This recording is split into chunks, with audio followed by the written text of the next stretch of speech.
Peace be with you, my fellow readers. I'm a bit tired from work, and then I gotta wake up early tomorrow, but let's get it on. Chapter 4 of So Long and Thank You for the Fish. So long and thanks for all the fish by Douglas Adams. All right, chapter 4. Whether it was because he was drunk, ill, or suicidally insane, would not have been apparent to a casual observer. And indeed, there were no casual observers in the old Pink Dog Bar on the lower south side of Hand-Dulled City, because it wasn't the sort of place you could afford to do things casually in if you wanted to stay alive. Any observers in the place would have been mean, hawk-like observers, heavily armed, with painful throbbings in their heads, which caused them to do crazy things when they observed things they didn't like. One of those nasty hushes has descended on the place, a missile crisis sort of hush. Even the ill-looking bird perched on a rod in the bar had stopped screeching out the names and addresses of local contract killers, which was a service it provided for free. All eyes were on Ford Prefect. Some of them were on stalks. The particular way in which he was choosing to dice recklessly with death today was by trying to pay for a drink bill size of a small defense budget with an American Express card, which was not acceptable anywhere in the known universe. "What are you worried about?" he asked in a cheery kind of voice. "The expiration date? Haven't you guys ever heard of neo-relativity out there? There are whole new areas of physics which can take care of this sort of thing. Time dilation effects, temporal relastics. We are not worried about the expiration date," said the man to whom he addressed these remarks, who was a dangerous barman in a dangerous city. His voice was a low, soft purr, like the low, soft purr made by the opening of an ICBM silo. A hand like a side of meat tapped lightly on the bar top, lightly denting it. "Well, that's good then," said Ford, packing his satchel and preparing to leave. The tapping finger reached out and rested slightly on the shoulder of Ford Prefect. It prevented him from leaving.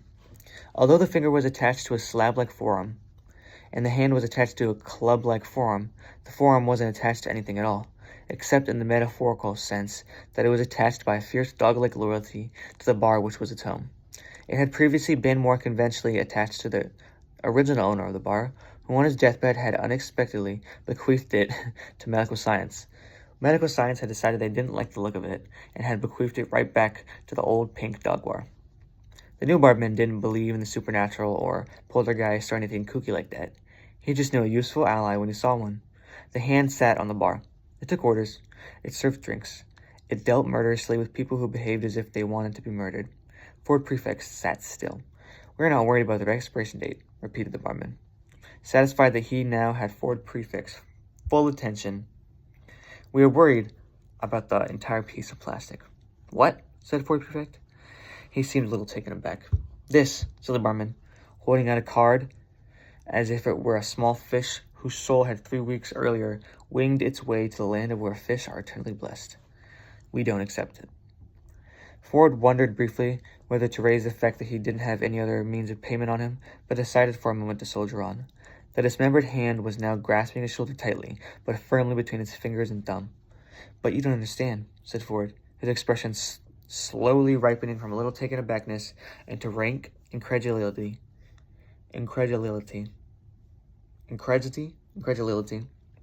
"This is the American Express card. It is the finest way of settling bills known to man. Haven't you read their junk mail?"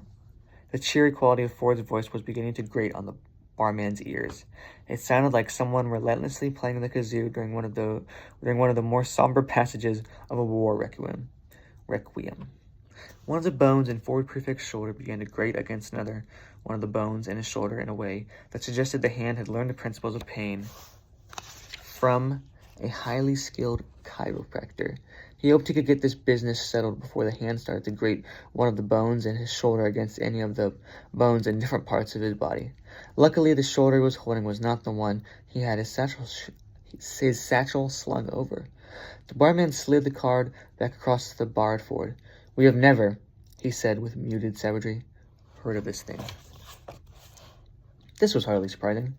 Ford had only acquired it Through a series of computer error toward the end of the 15th year sojourn he had spent on the planet Earth. Exactly how serious the American Express Company had gotten to know very rapidly, and the increasingly strident and panic-stricken demands of its debt collection department were only silenced by the unexpected demolition of the entire planet by the Vogons to make way for a new hyperspace bypass. He had kept it ever since because he found it useful to carry a form of currency that no one would accept. Credit, he said. Ah. These two words were usually coupled in the old pink dog bar. I thought, gasped Ford, that this was meant to be a class establishment. He glanced around at the motley collection of thugs, pimps, and record company executives that skulked on the edges of the dim pools of light with which the dark shadows of the bar's inner recesses were pitted. They were all very deliberately looking in any direction but his, carefully picking up the threads of their former conversations about murders, drug rings, and music publishing deals. They knew what would happen to them. They knew what would happen now, and didn't want to watch in case it put them off their drinks. You're gonna die, boy, murmured the barman quietly at Ford Prefect, and the evidence was on his side. The bar used to have hanging up one of those signs that read, "Please don't ask for credit, as a punch in the mouth often offends." But in the interest of strict accuracy, this was altered to, "Please don't ask for credit, because having your throat torn out by a savage bird while a dismembered hand smashes your head against the bar often offends." However, this made an unreadable mess of a notice, and anyway didn't have the same ring to it, so it was taken down again. It was felt that the story would get about of its own record, and it had. "Let me look at the bill again," said Ford. He picked it up and studied it thoughtfully under the malevolent gaze of the barman and the equally malevolent gaze of the bird, which was currently gouging great furrows in the bar top with its talons. It was a rather lengthy piece of paper. At the bottom of it was a number that looked like one of those serial numbers you find on the underside of stereo sets, which always took so long to copy onto the registration form. He had, after all, been in the bar all day. He had been drinking a lot of stuff with bubbles in it, and he had bought an awful lot of rounds for all the pimps, thugs, and record executives who suddenly couldn't remember who he was. He cleared his throat rather quickly and patted his pockets. There was, as he knew, nothing in them. He rested his left hand slightly but firmly on the half-opened flap of his satchel. The disembodied hand renewed its pressure on his right shoulder. "You see," said the barman, and his face seemed to wobble evilly in front of Ford's, "I have a reputation to think of. You see that, don't you?" This is it, thought Ford. There was nothing else for it. He had obeyed the rules. He had made a bona fide attempt to pay his bill. It had been rejected. He was now in danger of his life. "Well," he said quietly, "if it's your reputation." Hold up.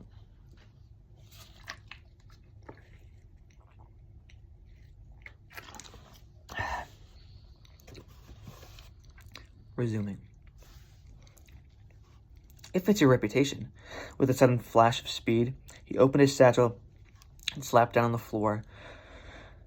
the bar top his copy of the Hitchhiker's Guide to the Galaxy and the official card which said that he was a field researcher for the guide and absolutely not allowed to do what he was now doing. "Want to write up?" The barman's face stopped in mid-wobble. The bird's talons stopped in mid-furrow. The hand slowly released its grip. "That," said the barman, in a barely audible whisper from between dry lips. "Will do nicely, sir."